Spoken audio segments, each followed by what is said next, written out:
আর এইটা হলো আপনাকে রেগুলার, একটা হলো বিশেষ রোল, একটা হলো এগুলার রোল। আপনি এগুলার একটা রোল করে নিলেন। তওবা করলে মানুষের গুনাহ মাফ হয়, রহমতের ফেরেশতা আসে, বরকত হয় সব দিক দিয়ে। সুবহানাল্লাহ। তো যাই হোক, মুহররমের সংক্ষিপ্তভাবে একটা আলোচনা বুঝায় দেই, সেটা হলো এই, আমরা যদি ইতিহাস ঘাটে দেখি যে বলবে মহানবী সাল্লাল্লাহু আলাইহি সাল্লাম জন্মগ্রহণ করেছেন 570 খ্রিস্টাব্দে। আমরা ছোটবেলায় পড়ি নাই? তো ইংরেজি বর্ষ দেখলে দেখা যায় যে প্রথম থেকে ইংরেজি বর্ষ আগে শুরু হয়েছে। কেন? নবী রাসূল আসলেন দুনিয়ার শুরু থেকে, যুগ যুগ থেকে নবী রাসূল আসলেন। মুহররমের মাস তারিখ আগে, এই আরবি সনটা সর্বপ্রথম থেকে হবে। ইংরেজি ইংরেজি বর্ষ কেন আগে থেকে হলো হিসাব নিকাশ, আর এই আরবিটা একটা পরে হলো কেন? হযরত ওমর ফারুক রাদিয়াল্লাহু, আগে কোনো সন তারিখ এগুলো ছিল না। হযরত ওমর ফারুক রাদিয়াল্লাহু তাআলা আনহু উনি যখন রাষ্ট্রপ্রধান দায়িত্বে আসলেন, তখন ওই চিঠি পাঠাই, কিন্তু ওই চিঠিটা গত মাসের না এই মাসে বোঝা যায় না। তো এখানে একটা সূরা বৈঠক হলো। সূরা বৈঠক মানে হলো বুদ্ধি আলা মানুষকে কয়েকজনকে নিয়ে ভালো ভালো দামি দামি জ্ঞানী গুণী সাহাবীদেরকে নিয়ে একটা বৈঠক হলো। সেই বৈঠককে বলা হয় সূরা বৈঠক, বাম বৈঠকও বলতে পারেন। সবাই বৈঠকে থাকবে তা না, থাকবে। তো কিছু কিছু সাহাবীরা বললেন, উল্লেখযোগ্যভাবে নাম কাটাই কাটাই করা আছে, যাই হোক আমি সময়ের অল্পতা বলছি। কিছু কিছু সাহাবী বললেন যে যেদিন মহানবী সাল্লাল্লাহু আলাইহি সাল্লাম জন্মগ্রহণ করছেন সেই দিন থেকে আমাদের এই তারিখ শুরু করা হোক, সন ধরা হোক। তো তখন আবু বকর সিদ্দিক রাদিয়াল্লাহু তাআলা আনহু বললেন, আল্লাহ রাসূল সাল্লাল্লাহু আলাইহি সাল্লাম আমাদের শিখিয়েছেন জন্ম মৃত্যু পালন করতে না। তে বলল, আল্লাহ রাসূল সাল্লাল্লাহু আলাইহি সাল্লাম যেদিন হিজরত করছেন সেই দিন থেকে আমাদের তারিখ ধরা হোক। বলে হ্যাঁ, এটা ধরা যায়। এই সন তারিখ ধরা শুরু হয়ে গেল, হিসেব শুরু হয়ে গেল সন তারিখ। এখানে শয়তান আর বসে থাকলেন না, তিনি খ্রিস্টানদের যে মাথা আলগা করে দিলেন। যে পৃথিবীতে ইতিহাসের স্বাক্ষর থাকবে যে ইসলাম ধর্ম মানুষকে হিসাব সন তারিখ শিখেছে। মুহাম্মদ রাসূলুল্লাহ সাল্লাল্লাহু আলাইহি সাল্লাম তিনি পৃথিবীর মুখে বুদ্ধিজীবী হিসেবে সর্বদাই পরিচয় হচ্ছে। আমাদের যিশুকে এত পিছনে ফালালে হবে? আমার কথা কি বুঝতে পারছেন? ওনারা তখন বললেন যে কি করা হয়, ওরা যদি যেদিন থেকে সাল ধরছে তারই আগে থেকে আমাদের সাল ধরা শুরু করো, তাহলে আমাদেরটা মানুষ ইতিহাসের পাতায় মানুষ জানবে যে আমরা ইংরেজি বর্ষ আমরা আগে লেখা শুরু করছি। কথা কি বুঝতে পারছে?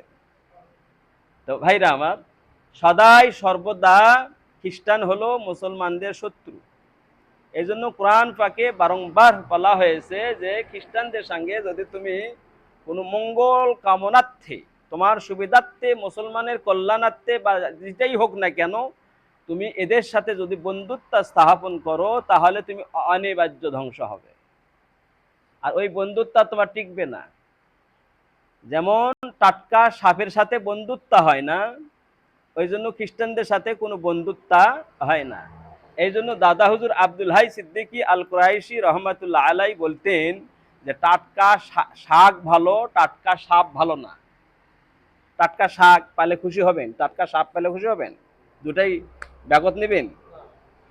এইটাই হলো শুয়োরের গোস্ত যেমন মুসলমান আমাদের জন্য হালাল না, এই জন্য ইহুদি খ্রিস্টানদের সাথে আমাদের বন্ধুত্বার কোনো হালাল নেই।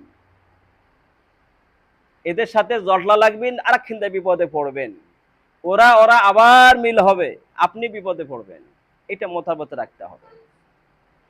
মাঝখানতে যারা সুস্থ সবল ভালো থাকে, কারা যারা আগে সবসময় ঠান্ডা থাকে ওরা ঠান্ডাই থাকে, আল্লাহ রাব্বুল আলামিন হেফাজত করেন। যেরকম পরিবেশ পরিস্থিতি তার উপর আমাদের ওয়াজ দাওয়াত নসিহত আল্লাহ রাব্বুল আলামিন আমাদের কবুল করুন, বলুন আল্লাহুম্মা আমিন। এ হলো মুহররম মাসের আর আপনার ওই আশুরার সংক্ষিপ্তভাবে একটা আলোচনা বুঝাই দিলাম। আল্লাহ তাআলা বিস্তারিত বোঝার তৌফিক দেখ। ডক্টর খন্দকার আব্দুল্লাহ জাহাঙ্গীর রহমাতুল্লাহ আলাইহির লেখা খুতবাতুল ইসলাম। এই খুতবাটা কিনে দাম তো আর বেশি না রে ভাই, 250 টাকা বা 60 টাকা, বা বগুড়া আদর্শ লাইব্রেরিতে হয়তো একটু বেশি নেবে, 200-250 টাকা নেবে। তাহলে এখানে আপনি সৌদিয়ান হাজারো কিতাব ঘেটে যা হবে, এক বাক্যে আপনি এই গাইড নোট হিসেবে আপনি পাইয়া গেলেন। সুবিধা না? আমাদের এই পিপাসু আছে, আমাদের আগ্রহ আছে। মোবাইল বাজার দিচ্ছে, ভাই টাকা তুলে দেন, তো মোবাইলে দিলেন, টাকাও দিলেন, আবার নম্বর বার করতে পারি না। ও আমাকে ফেক্সিলোড নম্বর, ওই যাই ফেক্সিলোড দিবে ওই নম্বর বার করে ওই নম্বর ফেক্সিলোড দিবে। তো তাহলে বাটন ফোন নেবেন, তাহলে এই সেটা আপনি চালান কিভাবে? বলে এটা চালাতে পারি। তারপরে তো টিকটক ফেসবুক তো দেখতে পারেন, কাহা আসলে সব পারি। এই জন্যই তো এটা বেটা বিদেশ থেকে পাঠা দিছে। তো ওখানে সুরাকারে সার্চ দিলে আসে না, তাজবি তাহলিল সার্চ দিলে আসে না। তোমার জিউ কয় না মক্কা মদিনা দেখি, তোমার জিউ বলে না উহুদের ময়দান দেখি, তোমার জিউ আত্মা বলে না যে পূর্ব ভালো হুজুর কি ওয়াজ করে গেছে, একটু দেখি। তোমার জিউ চাই না যে আমি পড়তে পারি না, হুজুরকে নীতি নিয়ে এসে জিনের জন্য তদবির করে লেই, সূরা বাকারা মোবাইলের মাধ্যমে খতম দিয়ে লেই, আত্মীয় সরাসরি শুনি। তোমার জিউ বলেন না আয়তাল কুরসি শুনি। আল্লাহ রাব্বুল আলামিন আমাদের বোঝার তৌফিক দেখবেন, আল্লাহুম্মা আমিন।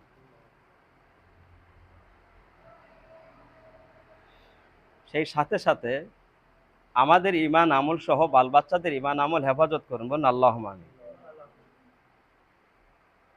অনেকের ছেলে মেয়ে বা ভাই বিরাদার, আপনারাও দূরে আসছেন, আপনাদের ছেলেবেলে বাসায় আছে, আবার অনেকের ছেলে বিদেশ থাকে, ভাই বিদেশ থাকে, ইত্যাদি এরকমের।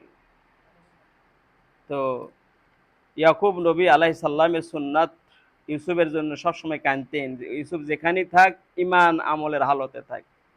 এই জন্য ইয়াকুব নবী কানতেন, ইমানের উপর আছে কি না, কি হচ্ছে দেখতে পাচ্ছি না। আর আমরা তাকে সাজাইছি, ইয়াকুব নবী কেনানে বাস করতেন, ইউসুফের শোকে কেন্দা কেন্দা চোখ কানা করলেন। সব সময় খালি উল্টে। এই কথাটা গেল গুটি, নবী রাসূল বেটার শোকে কান্দে না ইমানের শোকে কান্দিছে? কেমন হলো এবার? এই জন্য এটা হলো আদত সুন্নত। যখন আপনজনেরা নিজের সন্তানরা বাইরে আছে, তাদের জন্য দোয়া করা সুন্নত। বেটা বিদেশ আছে, বাপের জন্য দোয়া করা সুন্নত। ওই চল ভালো থাকবে, সকল দিক দিয়ে আল্লাহ তাআলা সুব্যবস্থা করে দিন, বলেন আল্লাহুম্মা আমিন। সুবহানাকা আল্লাহুম্মা ওয়া বিহামদিক, আশহাদু আল্লা ইলাহা ইল্লা আনতা।